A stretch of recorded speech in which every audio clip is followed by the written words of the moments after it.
Hey guys, welcome back to the Girlfriends and Goals podcast. My name is Samaria and I'm joined by my best friend and co host. Miosha. And today we are doing another podcast episode. But before we get into that, please make sure if you are watching this on YouTube that you are subscribed to the channel. Give this video a thumbs up and let us know in the comments what your thoughts are. Also, this episode is on all podcast platforms. So if you are listening on a podcast platform, we have a YouTube channel as well. So if you wanted to join the conversation, you are welcome to come over and subscribe and let us know your thoughts in the comments as well. All right. As is our new custom, we're going to kick this off with an Am I the A-hole segment. So today's scenario says, Am I the a-hole for abandoning my daughter on vacation?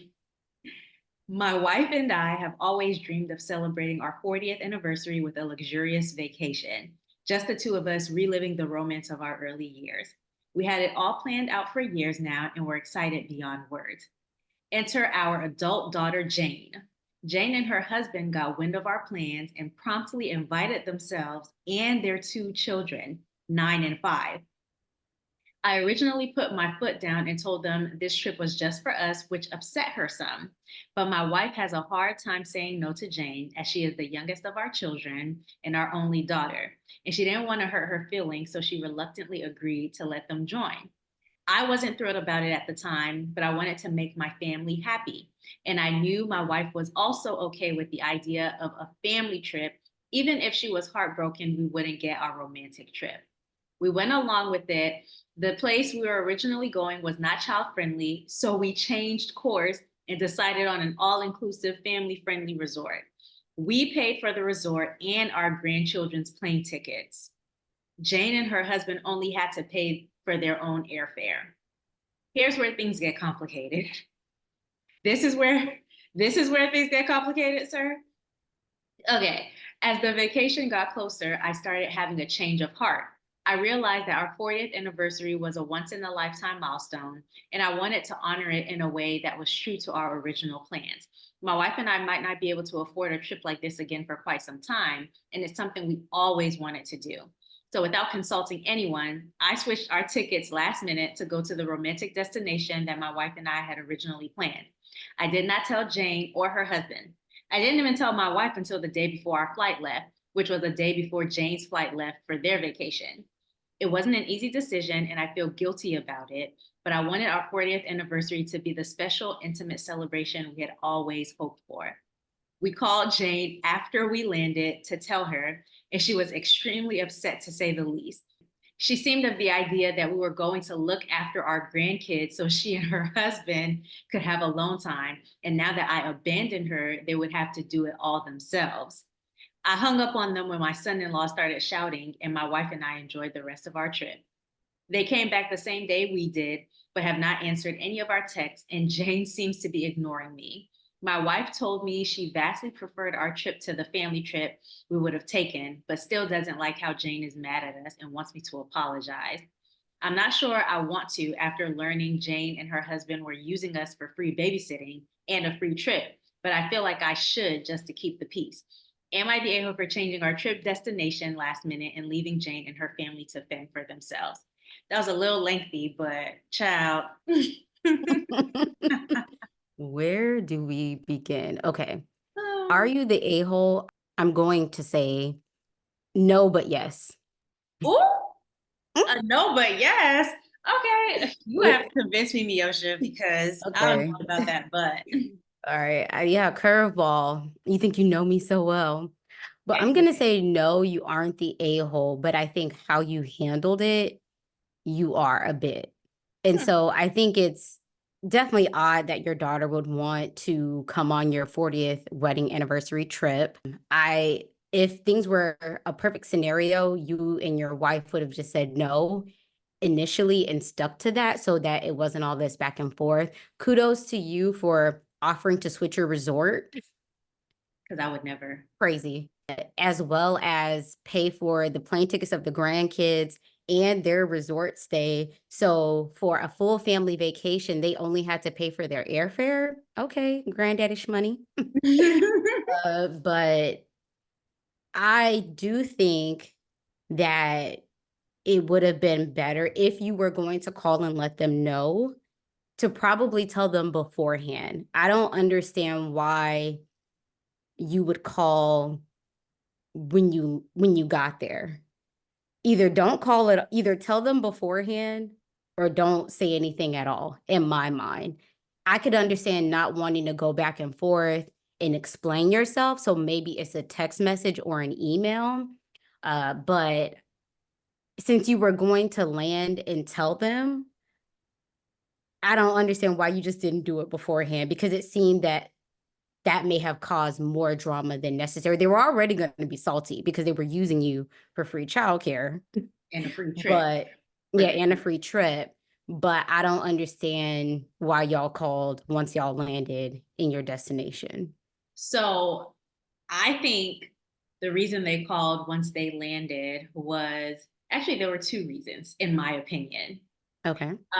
One, if they had mentioned it before, there would have been that chance for Jane to talk her mom down because that's what happened initially, right? And that's why he didn't tell her until the day before. Right. Like now you can't even know where we're going. And then the second reason is just for safety, like, hey, we're not going to be where you thought we would be.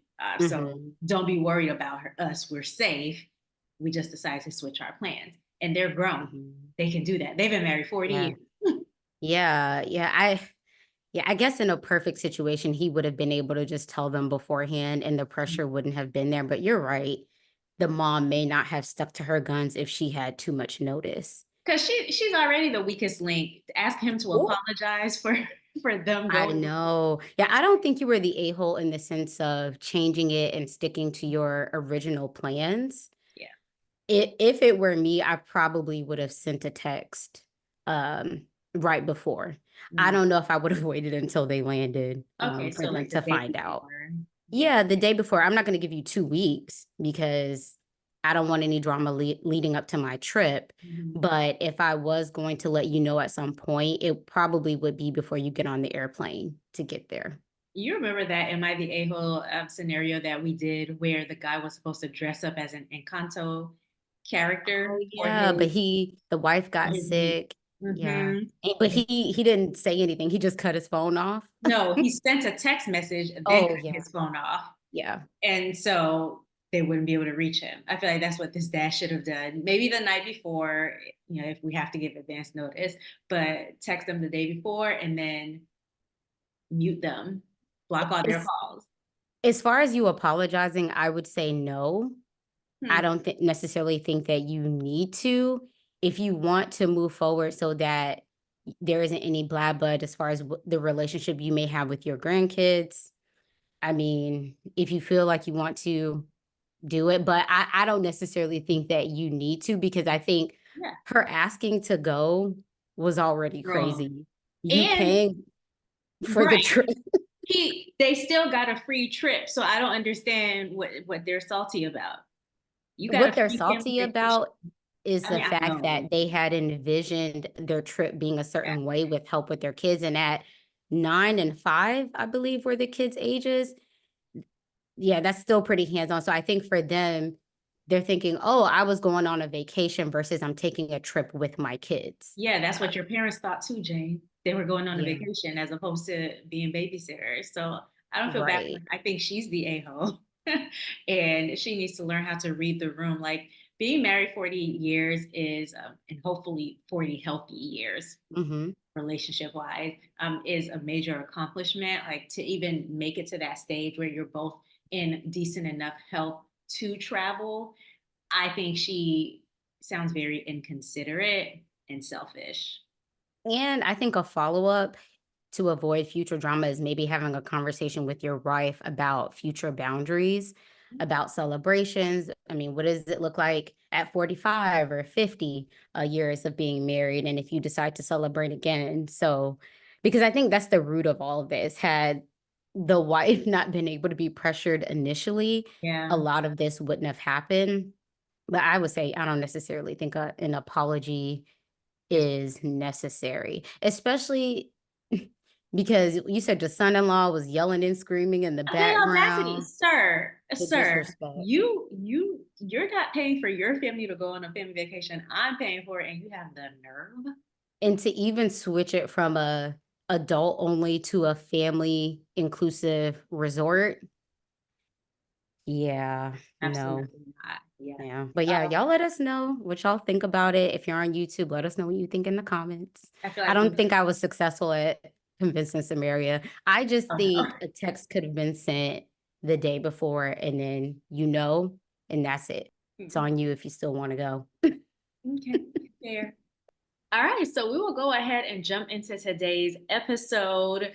This one is kind of a follow-up on a previous episode that we have done before. For those who would like to go back and listen, which we do recommend, it was episode 74 with Shamika, where she discussed a friendship breakup where she was a part of someone's bridal party and then she actually decided not to be a part of it, not because of anything related to the person, just because of where she was in life at the time. And that led to some not so great feelings from the bride, which ended the friendship eventually. And so she talked about just what she was going through, how the friendship ended, and really how it looked from an outsider's perspective, because I think most people, not knowing the details, would have thought, oh, you don't do that to a friend who's getting married. But you guys have to listen for yourselves and see, form your own thoughts. We don't want to put too much on it since the episode has been recorded. But Shamika is back with us. So welcome back, Shamika. Thank you for doing this with us. Thank you guys for having me back. I'm excited to be back, discussing the conversation and picking up kind of like where we left off, and going into it from there. Yeah. Okay. So let's just dive in. Let's not Is it lollygag? I don't know. Okay. So last episode, I remember us leaving off where you were considering reaching back out to the friend just to clarify some things, have a conversation, because it had been years. And I think you had come to the realization that, okay, maybe I didn't leave things in the best place, and I would love to at least let her know where my heart was. So did you reach out to her, and what were your feelings before reaching out to her? Okay, so I did reach back out, being that it was 5 years later, I wasn't sure, of course, what to expect. So I kind of like went into it just like kind of like hoping for the best, but also guarding my own heart. Like, if she's not receptive of me reaching out, then I'm just going to have to be okay with that and leave things as is and say, at least I can say I tried for, my own self in that nature. But it actually went better than I expected. When I reached out, she was very receptive and open to us, coming back and having a conversation from a fresh perspective after, so much time has passed. So how did you reach out? Was it by text message, social media? How was that? So I didn't have her number. So I started with social media.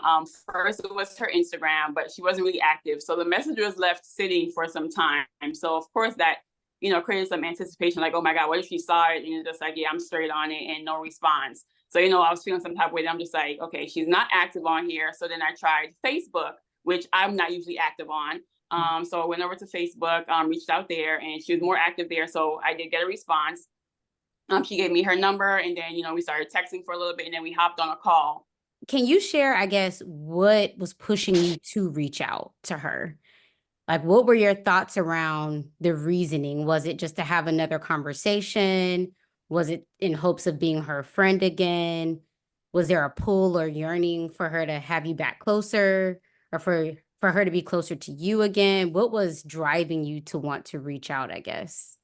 So it was actually the previous podcast episode. So having that conversation with you guys and kind of like digging deeper into what happened at that time and like really reflecting on it, because I didn't take the time, before that episode to really reflect on the situation, as well as like my growth between then and now. So seeing that, I was just like, you know what, a lot of things were kind of like left, just left unsaid, or I wasn't sure exactly how it was left on her end.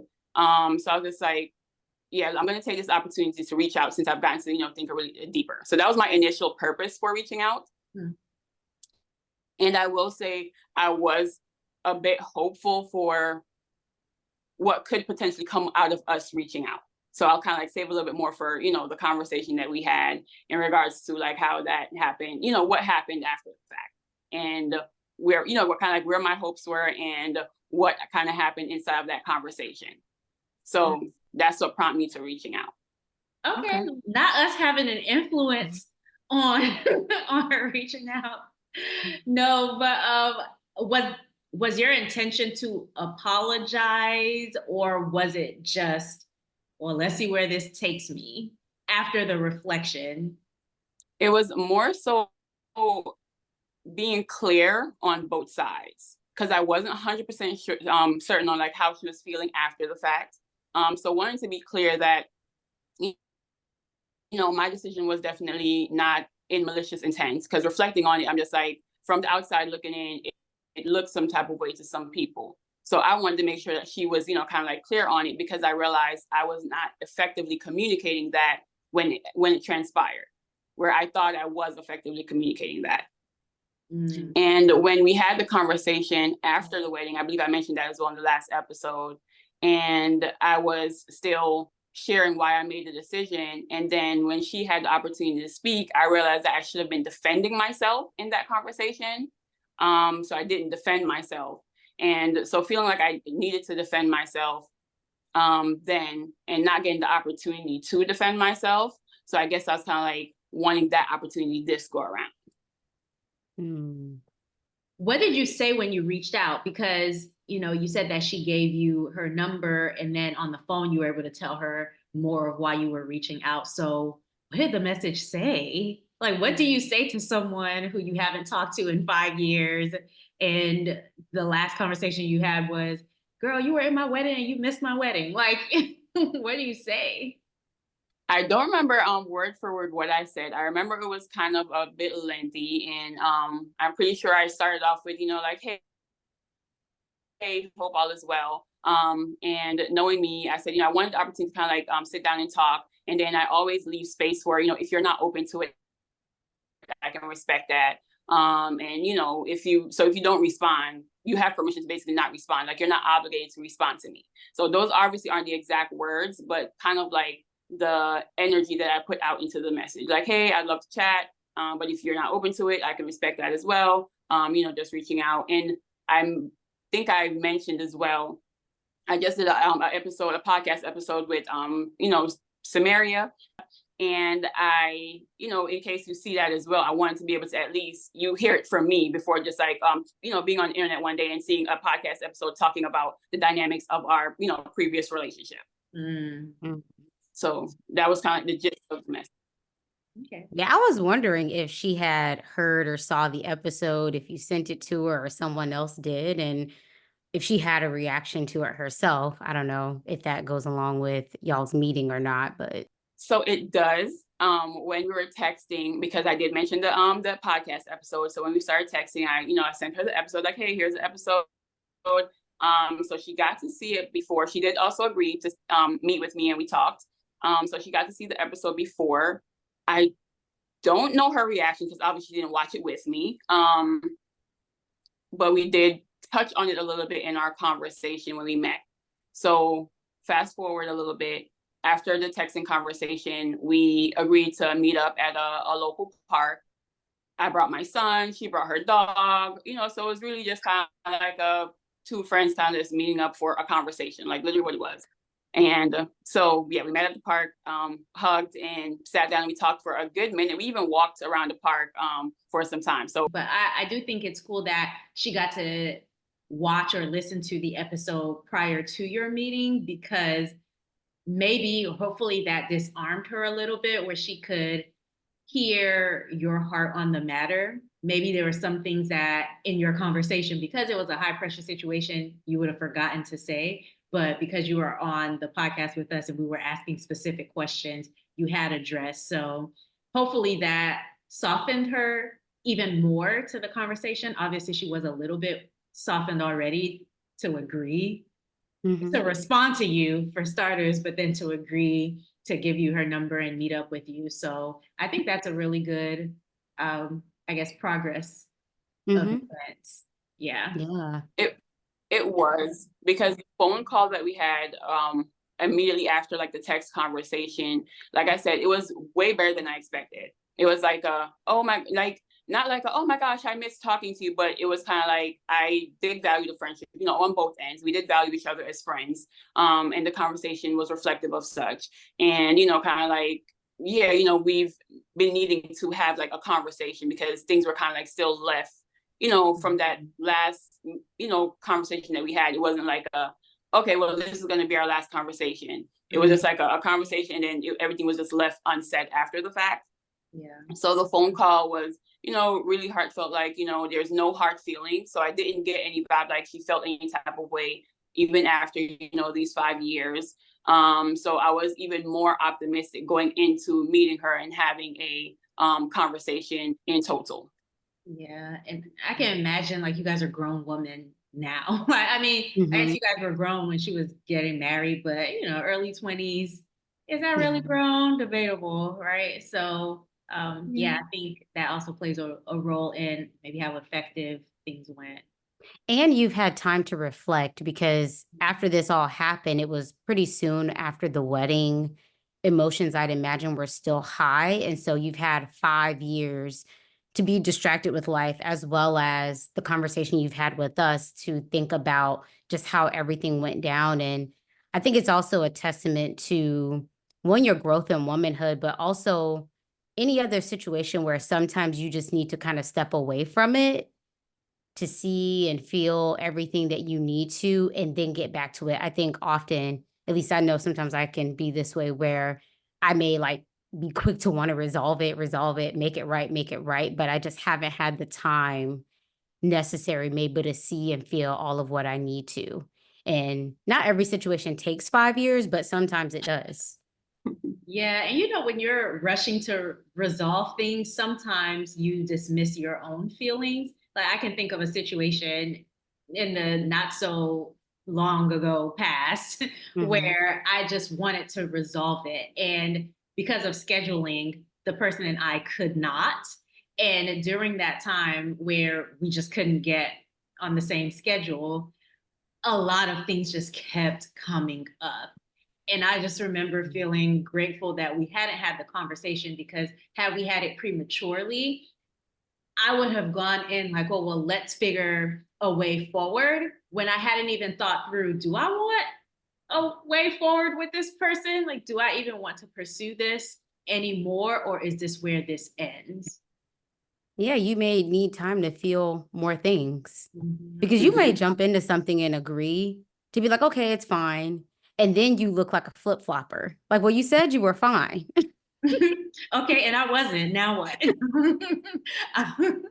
Ironically enough, exactly what you guys are just saying is what I've experienced between the last podcast episode and this podcast episode, where it's like my feelings then are slightly different now in a sense, and I'll kind of like dive into that a little bit more when after I talk about the conversation.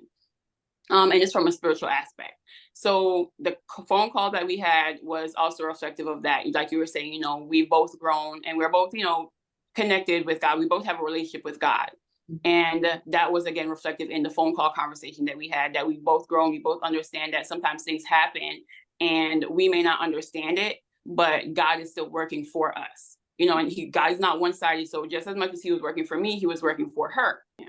So, which is why I do respect, like, you know, her decision, whatever decision that she makes in regards to our relationship. And because God is working for her just as much as like he's working for me. So whatever route that we decide to go in, or, you know, the fact that we went in different directions when we didn't foresee our friendships not aligning, it's just like, okay, God is working and we just have to trust that and respect that for each individual involved. Okay, cool. So now talk to me about the conversation. How did you approach it? Did you start off by shooting your shot like, hey, sis, you know, I'm ready. I want that old thing back. Like what? What was the vibe? What was your approach? So that was not my approach. I did not jump in like, oh, I'm trying to get that old thing back. That's just not me at all. I went in, of course, with like realistic expectation and understanding on a spiritual sense, and, you know, respect for other people and the growth that we each individually have, and the fact that we have not been in each other's lives for 5 years. So going in, we met at the park. We started off in the parking lot, hugged, she got to see my son. Of course, it's been some years. And then we took a walk to the back end of the park, while just kind of like talking about the dog that she had, because obviously, just kind of like a little bit of catching up on life, but still not too much because we don't know each other after these 5 years.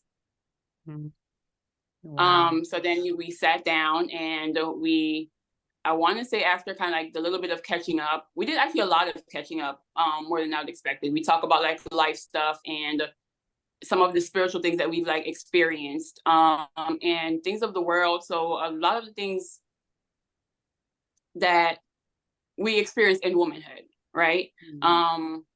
Going through like life changes, a little bit of, life changing after marriage, and a little bit of career stuff or, work related stuff. Again, I won't go too much into the conversation out of respect for, her and our conversation.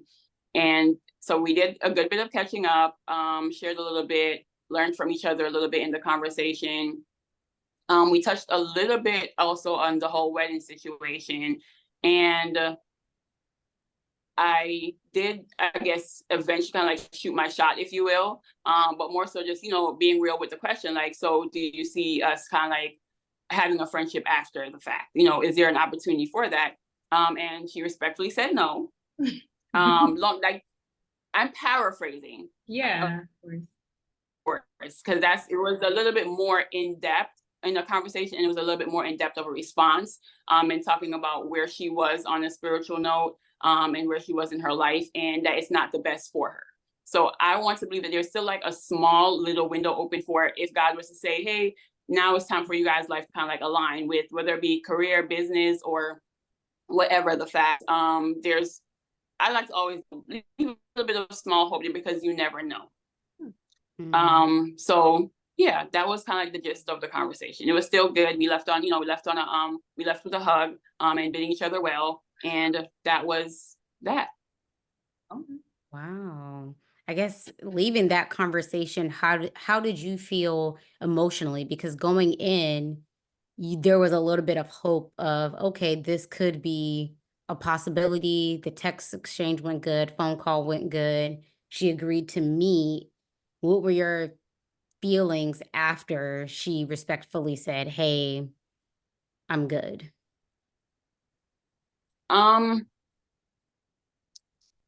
I guess you can say there was maybe a little bit of conflicting feeling because it would have been nice if we could have, reestablished a friendship, and trying, to reconnect on that level. That would have been nice.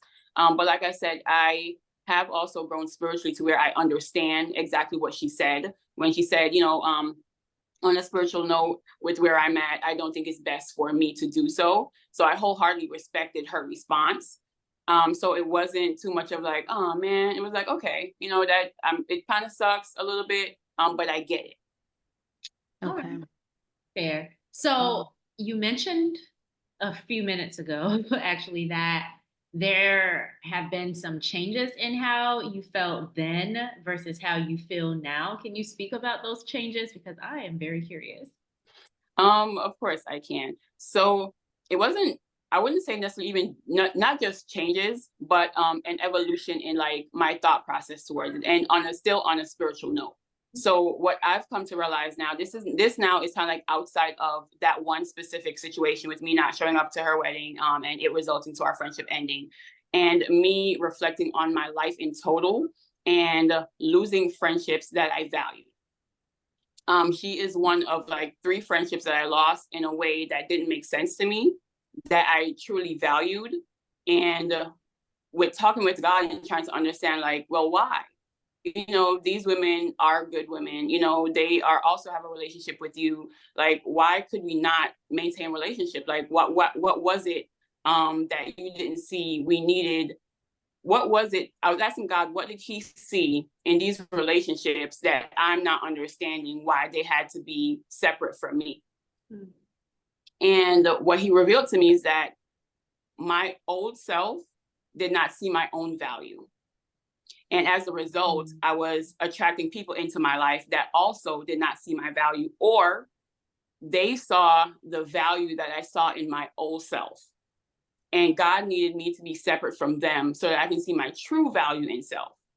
And thus attracting people who will also see that true value. So again, no fault to any of my previous friendships, anyone else, previously in my life.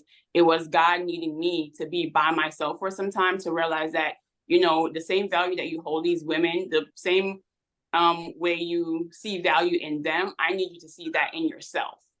And being friends with them or being associated with them, you were subconsciously dimming your own light because you saw them as more valuable than you saw your own self. And again, this is like subconsciously. So it's just like, I didn't realize I was doing that. But the reality is I was comfortable, being their friends and kind of like hiding behind them because I didn't have to speak up as much because, they're also, what's the word? Not extrovert, but social butterflies as well. Okay. So when we were all going out, like I didn't have to do much of it unless it was in a space where I felt 100% comfortable with being my, most authentic self. So God was like, you need this season alone. And as a result, I'm going to take away all of these friendships that you value because you value them more than your relationship with me and me also self. So I value them more than my relationship with God and more than my relationship with myself. So I needed that time alone to realize that I am too to be valued on that level. That's really interesting. I don't know that I've thought about you valuing other people in your life so much. I don't know that I've heard this dynamic with friendship as much as I've heard it maybe with romantic relationships. And so it doesn't surprise me that this also applies to friendship, but I just have not experienced what you have just spoken, And so I think it's a real gem for people out there who either are prioritizing their romantic partner or their friendships more than themselves because they just cannot see their value. And what struck me is you saying, I didn't even know I was doing it. Because that was one of my questions for you. Oh, did you feel like you were doing that back then? But you said you didn't even know that you were doing it. So I just wonder how many people are in that same space and don't have the words to articulate it, or maybe aren't aware of the feelings to even try to find the words to articulate it. Yeah. Wow. It took some time for me to get here because now we're past that 5-year mark. So, God has really been doing a work in me because two of those friendships happened within that same year of 2018. So that's why I was just like, I really needed to really sit with God to understand, like, why is this happening? Because it's like, if there was some type of bad blood between me and any of these relationships, or if things escalated to where I'm just like, oh, she didn't really like me for real, or maybe I didn't like her for real, then I'd be like, well, God, I see what you're doing there. But it wasn't as clear as that. It was just genuine friendships, genuine, women who also had relationships with God. And God was just like, well, you about to lose this friendship and you're not going to understand it until you understand it. And then even then, so like now that you understand it, they maybe just still aren't people who need to be in your life going forward. They were there for the season and for the reason. And now that you know what it was, you can move forward and see the value in yourself in your future friendships or your current friendships. You're never going to elevate anybody else above yourself in the same way that you did before. So given that we've arrived at the place of a bit of a reconciliation, but there won't be a close friendship going forward, do you feel a sense of anxiety or fear in how you navigate situations where you need to show up for friends from a place of fear of how this situation went? In the previous episode, you talked a little bit about how, I guess, talking to her giving you her permission to not attend, how that gave you a sense of peace. Like, okay, well, we'll still be friends after this. I guess, are there any lingering, I guess, feelings? I don't want to say trauma, but you know how you'll go through something and it Mhm. changes you forever, to where if something similar arises, you feel the need to act differently, or maybe not hold true to how you really want to navigate it, out of fear for how things could go sour or losing a friend. So say there's a similar scenario of, I have to choose me, Mm. versus this big life event. For it could even be a family member. It doesn't even have to be a friend. I guess, are there any feelings around how you move going forward, given how this situation went? So there was some fear until about maybe a week ago. It Dang, was that all good recent? until a week ago. Girl, the week that was just before this one? So exactly what you were saying, there was some kind of like, I guess you can kind of like call it trauma a little bit, with me wanting to be more mindful in my friendships, because I'm just like, I can't afford to lose friendships that I value, because people are important. And so it did have me kind of like, okay, now I need to make sure I show up in a certain way, or at least effectively communicate, or over explain, or, make sure I check twice, if I, doing anything pertaining to friendships. And even thinking about like, because there was some family like, what if a close friend of mine was to get married and be like, well, shoot, she didn't go to her other friend's wedding, I might not invite her to mine. That fear was there for some time. Yeah. But I had an experience not too long ago, like I said, about a week ago, where I was talking with this other friend of mine, and I realized how much that friend did not see my value. And again, to no fault of her own, is because I didn't see my value in our relationship until then. And that's when that revelation came to me, like, okay, Shamika, you have to start walking in your own value. I can't keep on pouring into people that don't see my value, because that's like pouring into a strainer. It's going to pour right back out. They're not going to hold on to it because they don't see my value. And when that revelation came to me, it would have hurt if I was not having these conversations with God and realizing that He is working for me. So I took that as a learning opportunity, saying, okay, Shamika, you cannot keep on giving to people who don't see your value. And likely that's going to be everyone who knows the old Shamika, because Shamika has grown. Shamika has grown since last week. Okay. So Apparently. So now there is no more lingering fear. It's now more biblical understanding that, what, God is looking out for me, and I have to set boundaries in my relationships and my friendships. And if a person is connected to me and doesn't have boundaries, then they don't see my value. If you don't respect my boundaries enough to make a decision for myself and trust that this decision is not coming from a hurtful place, it's coming for what I need based off of whether it be a season, because, things can change. I can be up today and down tomorrow. And I need people in my life who understand that and know that, I am still to be valued. And I also deserve forgiveness, even if I was to make a decision that was not pleasing to you, or that was not ideal for you and for your life, because I'm still, the center of my own life. So I'm now more confident going forward that, one, I'll be connected with people who understand that. And then two, because I've grown so much and I've increased my capacity to be able to do, and, I am also still intentional because of that old fear. I am still intentional about, fostering my relationships and making sure that I'm effectively communicating in my friendships, one, that I value this friendship between my actions, my words, and how I show up. And how I reconcile any type of like, miscommunication or anything of the sorts. And just trusting that life happens for me and not to me. And as I go and as I grow, the people that I'm connected with will also understand that. So it won't be a lot of resistance, because now I'm not flowing against the will of God, or I'm not flowing against God's plan for my life, or God's hand in my life. Because I see God's hand in my life now. When things happen, oh God, you did that. I might not have liked it, but God did that. And I'm not going to argue with it. I'm going to assess it for what it is, observe it for what it is, see what I need to learn from it, see what it's teaching me, what it's trying to tell, and then, maintaining that the relationship with God has strengthened to where I don't have to fear what will happen in the friendships that I do value, the relationships that I do value going forward. So there's no more fear. And I see things getting better for me because that's how God works. Like, this is just one level, then you go to another tier, and there's another tier and another tier. It's going to still come with more challenges, but it came with the wisdom and the understanding that I've been praying for since I was a little girl. So yeah.